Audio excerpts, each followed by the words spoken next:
Salve, salve, turma, tudo certo?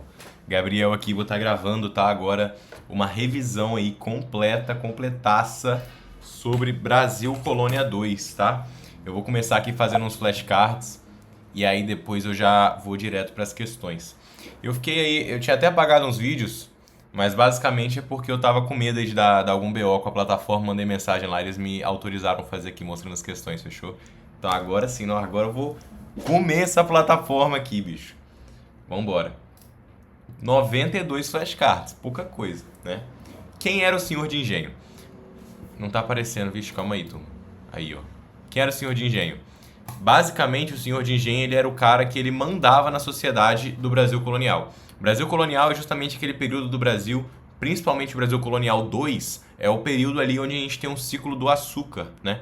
Por que eu falo 2? Porque é a divisão da plataforma SAD, né? Eu acho que a maioria aqui é da plataforma, mas tem alguém que não é. É basicamente justamente basicamente justamente é o senhor. Ele era o cara que ele era o dono do engenho, ele era o cara que ele mandava na sociedade, ele era o fora a governância, na verdade, em até alguns momentos, de maneira igual à governância, ele era o cara que tinha o maior poder político, econômico e social da região, tá? Ele era o dono do local, ele mandava, ele tinha os escravos, ele mandava todo mundo. Quais estruturas existiam dentro de um engenho? Cara, dentro do engenho a gente tinha a casa de torrar, tinha... Isso não é muito importante saber, não. Eu não sei nem porque eu coloquei. Mas tinha a casa de torrar, tinha a capela, né? Tinha a casa grande e tinha a senzala, tinha o engenho, enfim. Casa de purgar, senzala, casa grande, capela, entre outros. É isso aí. Era uma mini cidade, isso você tem que saber. Dentro do engenho você tinha tudo. Às vezes as pessoas não saíam do engenho e moravam ali, tá? Por que o engenho pode ser comparado a uma mini cidade? Acabei de falar, né? Tinha todas as estruturas necessárias que as pessoas precisavam. Que tipo de poder o senhor de engenho possuía? O senhor de engenho ele possuía todo o poder social da região, porque ele era a figura patriarcal, a figura que detentia o maior poder simbólico ali na região. Ele tinha um poder econômico, porque ele tinha o dinheiro, e ele tinha um poder político, porque ele influenciava na política. Tá? De onde vem a estrutura patriarcal da sociedade brasileira? Cara, é justamente isso que você precisa saber para redação, para um negócio desse pode cair no Enem. Basicamente, toda a conjuntura da sociedade brasileira ela tem raízes do Brasil colonial. Então a gente tem um senhor de engenho que ele era justamente esse cara que ele estava ali, ele estava toda hora, né, como a pessoa mais importante, né? Aí entra toda aquela questão do homem, do patriarcal, não sei o que, do machista, enfim.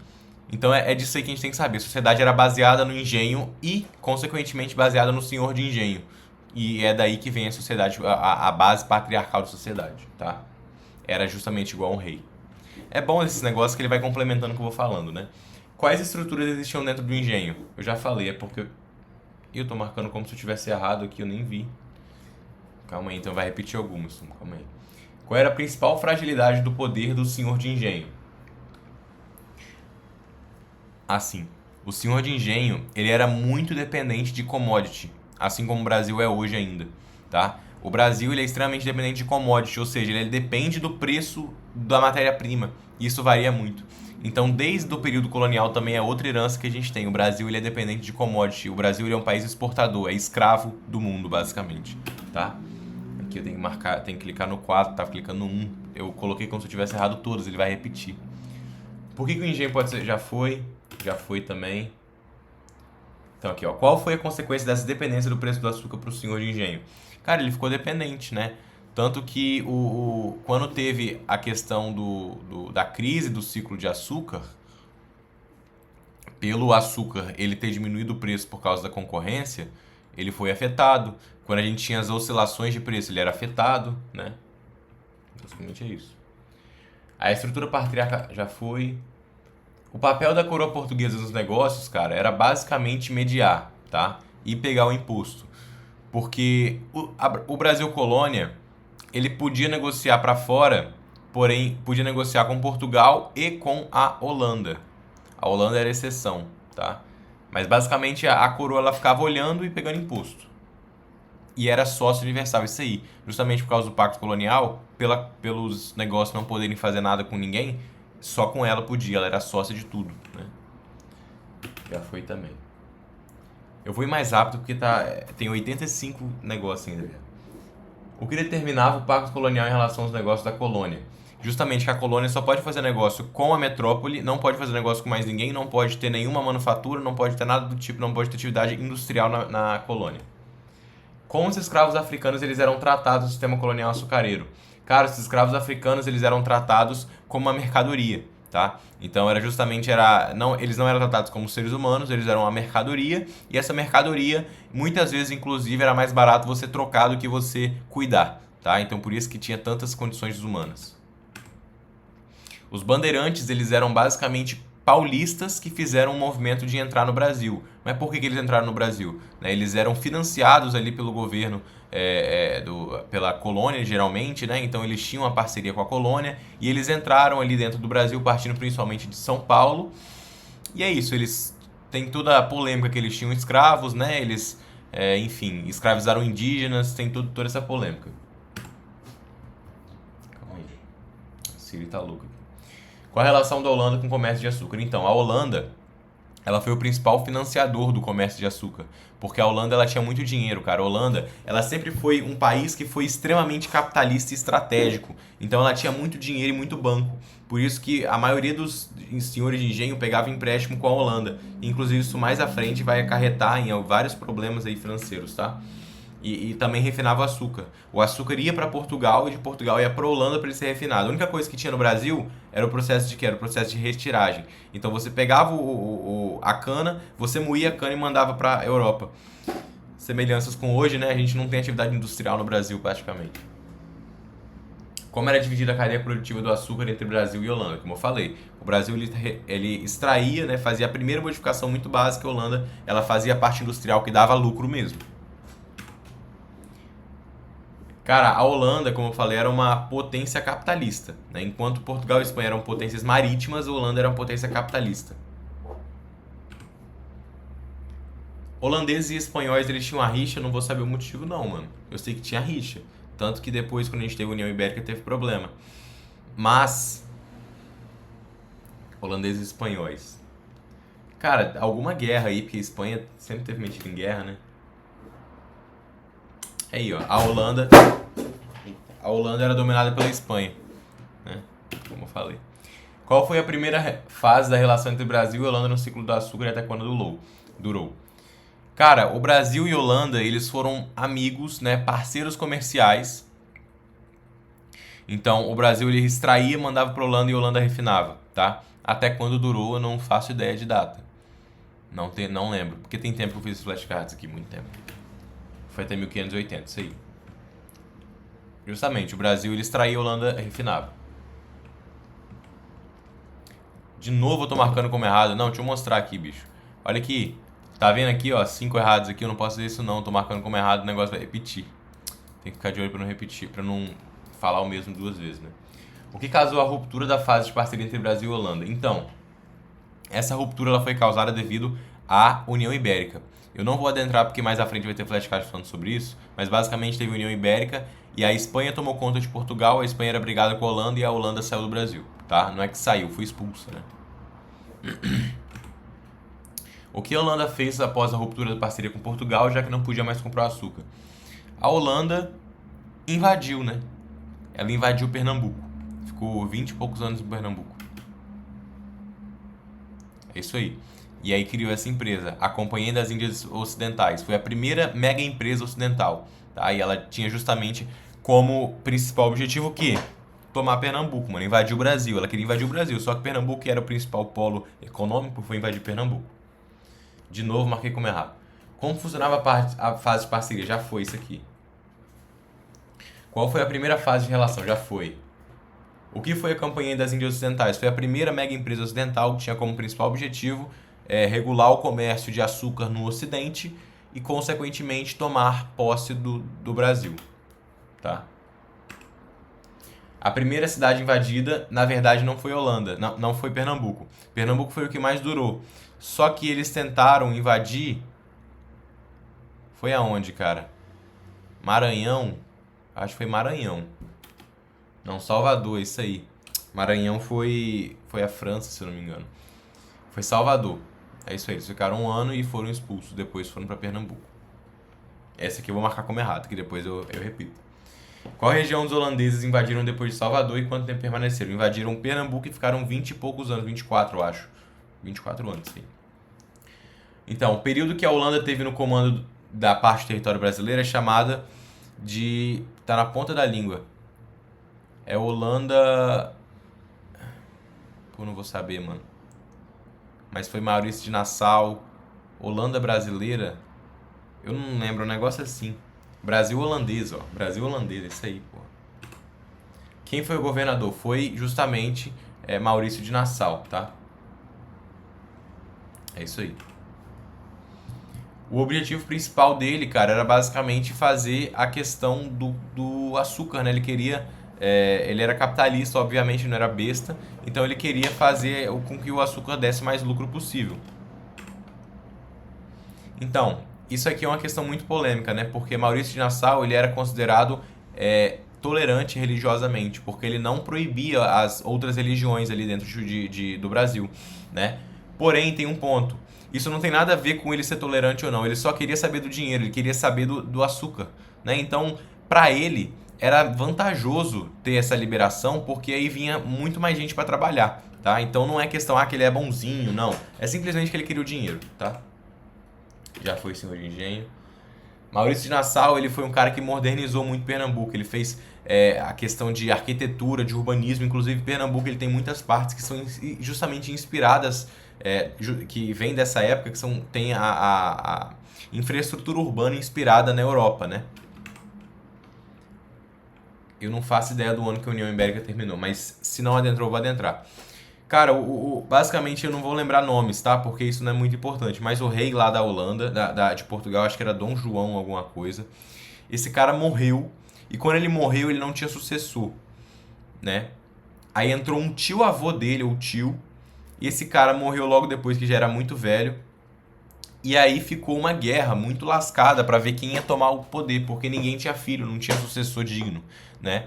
Até que o rei da Espanha... ele era parente de longe desse cara, né? Desse rei de Portugal, finado rei de Portugal. Ele falou, não, eu vou tomar conta aqui pra você. E aí ele foi tomando conta, só que ele também não deu muita bola pra Portugal não, tá? E aí tiveram várias dinastias, foram 3 ou 4 reis, se eu não me engano, que tomaram conta ali desse Brasil, do Brasil, de Portugal e consequentemente do Brasil também. Só que do Brasil eles não tomaram nada, tanto que foi por isso que a Espanha conseguiu invadir, a Holanda conseguiu invadir o Brasil. A Holanda aproveitou essa brecha da União Ibérica, que ela tinha sido expulsa, ela voltou porque o Brasil não estava fortificado. O Brasil não tinha fortificação nenhuma, tá? Então, justamente, pela Espanha cagar pro Brasil, basicamente, a Holanda conseguiu invadir. E aí depois, quando acabou a União Ibérica, Portugal tomou de volta. É isso aí que você tem que saber. Basicamente, esses esquema você tem que saber pra prova, tá? O ano eu não vou saber, isso não é importante saber mesmo, não. A expulsão ocorreu no mesmo ano. Pô, mas que questão é essa, bicho? Que eu coloquei isso? Não, não foi no mesmo ano, com certeza não. Que isso tudo demora. É isso aí, ó. É 14 anos depois. Tá vendo? Insurreição Pernambucana, isso é importante. Deve de falar, se não falar eu falo. Então, a Insurreição Pernambucana foi o primeiro movimento nacional do Brasil, porque uniu português, uniu brasileiro, né, o mestiço, uniu índio, indígena, e uniu todo mundo, basicamente. Todo mundo tava no Brasil. Senhor de engenho, colono. Juntou todo mundo para poder bater nos holandeses.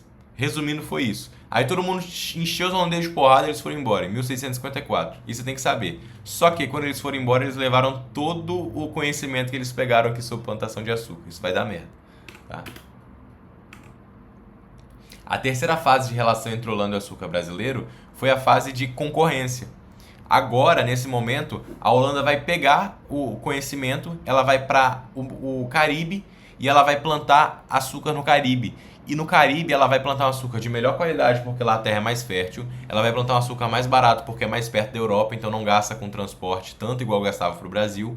E ela vai ter o conhecimento de refinaria que ela já tinha e vai ter o conhecimento de plantar agora que ela adquiriu no Brasil. E é por isso que basicamente que o ciclo do açúcar do Brasil ele vai ruinar, ele vai acabar, Porque, como eu falei, o Brasil ele sempre foi dependente de commodity, né? E juntando isso ainda, e o Brasil se lascou mesmo, entendeu? Já falei isso aqui. Já falei isso aqui também. Sistema de plantation é um sistema na qual a gente tem uma plantação e ele tem 4 bases fundamentais indissociáveis, tá? Latifúndio, terra muito grande, monocultura é só um tipo de planta, escravismo, tá? Então mão de obra escrava e plantação para exportação. Então você planta para poder exportar, você não planta para ficar com você. Já falei também. O engenho pode ser visto como uma metáfora justamente porque é o que eu falei. A gente tem lá o patriarcal, né, que é o senhor de engenho, que fica lá no topo, na casa grande, na casa grandona, enquanto tá todo mundo aqui, ó, se lascando aqui embaixo. Basicamente é isso, tá? As duas principais regiões epicentro da produção de açúcar foram Pernambuco, né, por causa da vila da capitania de São Vicente. São Vicente? Não, São Vicente é em Santa Catarina, né, no Rio Grande do Sul. Deixa eu pesquisar aqui, capitania Pernambuco.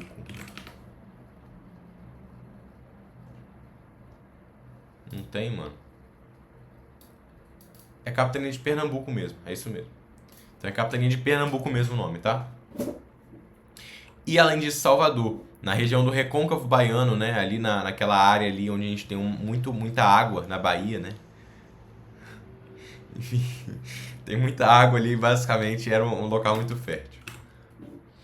Pernambuco, justamente por causa da capitania hereditária, né? Tinha boa administração e já tinha a base do açúcar ali.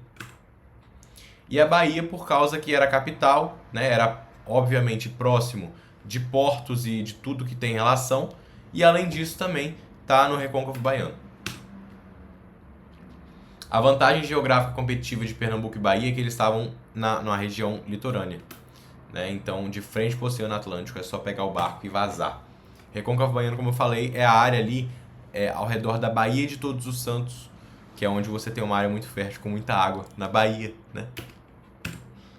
O eixo econômico do Brasil colonial, cara, era basicamente você pegar a cana-de-açúcar. Na verdade, o eixo econômico ele foi todo extrativista durante todo o Brasil colonial. Até hoje, na verdade, né? Mas do ciclo de açúcar, você pegava a cana-de-açúcar, você moía a cana-de-açúcar, você mandava para a Europa mandava para a Holanda ia lá e refinava, tá? Assim, mas... entendi. É porque ele falava do eixo, o local, o Nordeste, justamente, né? O Nordeste era o epicentro econômico do Brasil. A captura dos africanos escravizados era muitas vezes feita justamente por próprios africanos, né, que vendiam esses escravizados, isso é importante falar. A economia açucareira era totalmente dependente de mão de obra escrava, porque era baseado no plantation, começando por aí. E por quê? O outro motivo está na ponta da língua. É porque o escravo, cara, ele trabalhava se ele quisesse. Tinha isso também. Ou tô confundindo? Não, tô confundindo. Não é isso não. É o indígena que tinha essa questão que ele era mais... Ele conseguia resistir mais. Cara, que eu lembro é isso. Que era baseado na plantation. E que toda a parte... Assim, é porque todo o processo da economia era extrativista. E o extrativista era feito justamente pelos escravos, né? É isso aí. A rixa entre holandeses e espanhóis. Já falei, né? Por causa da dominância lá. A transição de escravos indígenas para africanos ocorreu porque os indígenas, cara, basicamente eles eram, primeiramente, eles tinham uma resistência maior, então eles resistiam mais, porque eles estavam no ambiente, eles conheciam o local, diferente dos africanos que eram trazidos para cá. E além disso, os jesuítas protegiam muito mais os indígenas do que os africanos, tá? Então tinha essa rixa aí dos indígenas e dos colonos, então acabou que eles ficaram com os africanos. A Holanda, cara... Eu já falei nisso, né? A Holanda era a financiadora, a refinadora e depois a competidora, né? Então, esse papel hipócrita, contraditório, é justamente porque os jesuítas eles apoiavam, na verdade, eles eram contra a escravidão de indígenas, porém eles não eram latentes assim com a escravidão de africanos, tá? Inclusive, eles próprios tinham escravos. Eram contra a escravização dos indígenas justamente porque eles queriam catequizar os indígenas, né? O tráfico negreiro era vantajoso para a coroa, cara, porque ele era uma coisa que, além de você conseguir mão de obra muito barata, você também consegue lucro, né? Porque o processo de você comprar escravo lá e vender aqui, você ganha dinheiro. Então também é mais dinheiro entrando para a coroa, tá?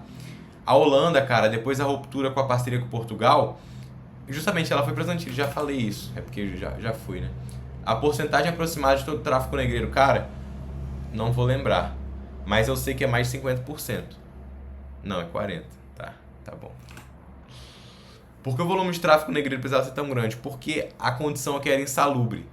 Muita gente morria no meio do caminho e quando chegava aqui muita gente morria, então tinha que ter reposição toda hora. Basicamente é isso, tá? A taxa de mortalidade por viagem, eu não vou lembrar.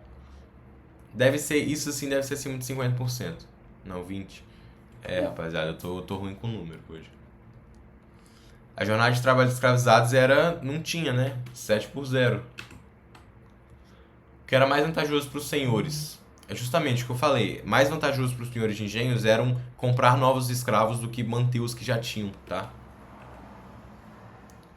Só um minuto. Tá certo. Depois de Salvador, eles foram para Pernambuco. Já foi também que eu marquei errado. O castigo exemplar... Porra, não vou lembrar o nome. Mas era que eles eram amarrados no toco, chicoteado. Açoite? Não sei se é açoite. Açoitamento no tronco, é isso aí. Outra forma de violência sofrida pelas mulheres era justamente a violência sexual, né? Isso é muito importante falar. A população brasileira que é tão misturada assim, muitas vezes é justamente em decorrência de abuso sexual dos senhores de engenhos com as escravizadas. Então, justamente, fala sobre esse processo, tá? As principais formas de resistência dos africanos era fugir para quilombo, basicamente fazer corpo mole, né? Fugir para quilombo, fazer corpo mole, a capoeira, né? Tem tudo isso. Cara, isso aqui é triviar, basilar, elemental, como diria Renato Steps. Qual foi a primeira cidade brasileira invadida pelos holandeses? Foi Salvador, já foi, essa também marquei errado. A forma de resistência mais conhecida eram os quilombos. O maior quilombo foi o quilombo dos Palmares. E teve, eu não vou lembrar, mano. Eu vou chutar um número, 20 mil, mas eu não sei se tá certo. 30 mil, ó. Tá chegando perto, pelo menos.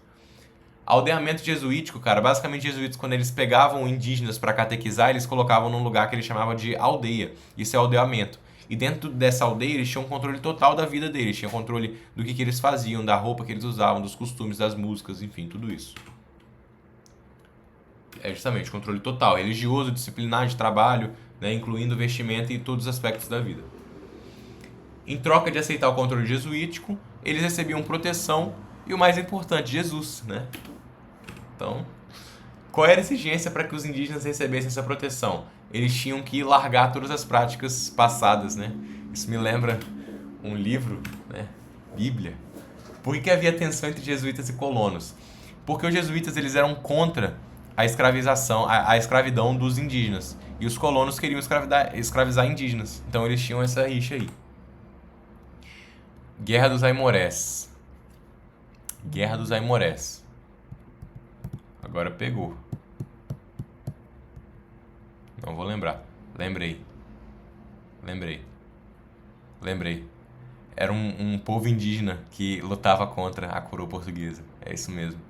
Foi uma guerra que durou muitos anos, principalmente em Minas, a parte sudeste de Minas, Espírito Santo, Rio de Janeiro, tá? Calma aí. Pessoal, voltei, perdão, que eu recebi uma ligação aqui. Como eu falei ali em Minas Gerais, Espírito Santo, Rio de Janeiro, né? O principal impacto da Guerra dos Aimorés, cara, é que eles foram o principal motivo para as capitanias do Sudeste ter dado errado é justamente essa resistência dos Aimorés, tá? Então, é muito importante a gente se atentar a isso. Aí, ó, Dom Sebastião é o nome do cara lá, mano, de Portugal que eu falei que morreu. Eu só não sei o ano, mas eu acho... Eu vou errar essa data, mano. Eu vou errar. 1619, eu vou errar. Nossa, é longe. 1578. Não dá nem pra cortar do vídeo. Quem assumiu o trono de Portugal logo depois? Eu não vou saber também, mano. Dom Henrique. Eu sei que esse cara era chamado de segundo na Espanha, em Portugal era primeiro, tinha essa questão do nome. Então na Espanha ele era o segundo, em Portugal o primeiro. Aí o filho dele na Espanha era o terceiro, em Portugal era o segundo. Dom Henrique. Ah não. Ah não, pô. É o tio avô dele. Calma. Dom Felipe. Não, mas é parecido o nome. Eu sou horrível com nome, cara. Com nome não tem como comigo, não. Mas enfim, tem um Dom Felipe, nome e data, deu pra perceber. Dom Felipe II, ele era o rei da Espanha. Em Portugal ele foi chamado de Dom Felipe I. E o Dom Felipe III era na Espanha. Em Portugal, Dom Felipe II. Entendeu? Isso dá muito, muito BO na cabeça dos outros. Ah, ele era primo. Primo não, sobrinho, não sei. Ah, eu não sei. Neto, ó. Errei. Cara, a ascensão, ela foi meio militar e meio diplomática, porque não teve um acordo, mas ele chegou e falou, não, eu vou, entendeu? Dom Filipe II, ele era chamado justamente na Espanha segundo, em Portugal primeiro. Sebastianismo, cara, aí que tá. É um movimento que foi criado porque Dom Sebastião, quando ele morreu, né, o primeiro rei lá, o que deu a origem à merda toda, ele morreu e não acharam o corpo dele, mano. E aí o pessoal começou a falar que ele ia voltar. Que ele ia voltar pra poder resgatar Portugal, que ele ia voltar à loucura, entendeu? Então isso que é o sebastianismo, se cai na prova. A administração espanhola sobre Portugal, ela foi uma administração que no início ela respeitou Portugal, ela respeitou todas as questões de Portugal, que o Dom Felipe II ele falou, né, que não, a gente não vai interferir na diplomacia de vocês, no início respeitou. Só que aí o filho dele começou a desrespeitar, o neto mais ainda. Então, justamente, Portugal foi sendo desprezado. Perdão, foi sendo desprezado, foi sendo justamente deixado de lado, basicamente virou um pedaço da Espanha, né? Não tinha autonomia nenhuma nem diplomacia. Ah, isso aqui eu não vou fazer ideia, mano. Então, Portugal, diante desses abusos, ele vai querer de volta, né? Tanto que ele vai eleger um rei lá e vai colocar esse rei no lugar. As principais consequências negativas da União Ibérica para Portugal foi a crise com a Holanda, né? Além disso, ele também deixou o Brasil indefeso por muito tempo. E perdeu moral também, né, pô? Você tá com um cara ali do seu lado. O cara tem que assumir o poder do seu país porque você não é competente para decidir quem vai ser o rei. Né? Então, assim.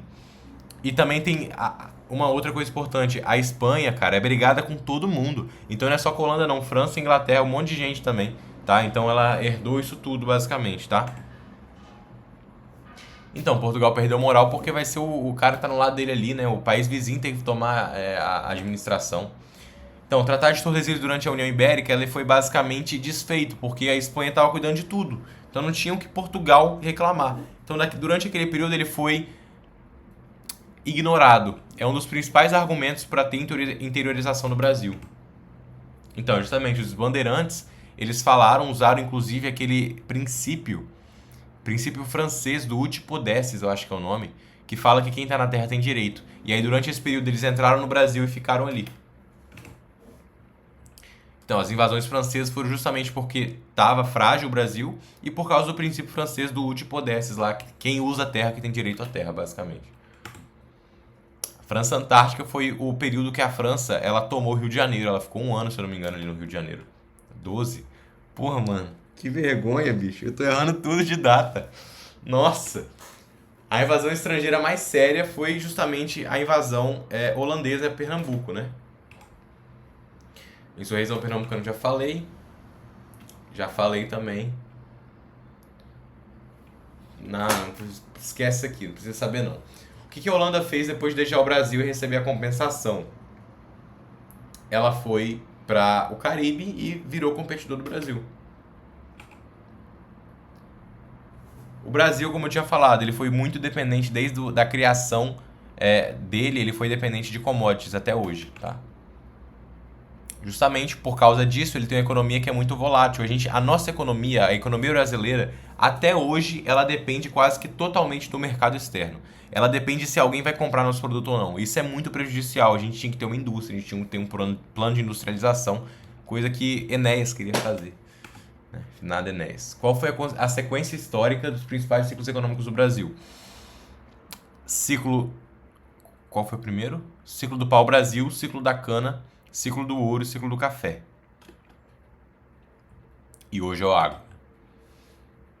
Isso aqui não precisa saber. É isso aí, turma. Acabou. Eu falei que eu ia fazer questão, mas tá tarde. Eu tenho que fazer eu tenho um compromisso aqui. Mas eu vou pro compromisso, depois eu gravo questão e aí eu posto amanhã, eu acredito. Fechou? Valeu, pessoal. Obrigado pela presença aí. Compartilhem o vídeo, hein? Beijo.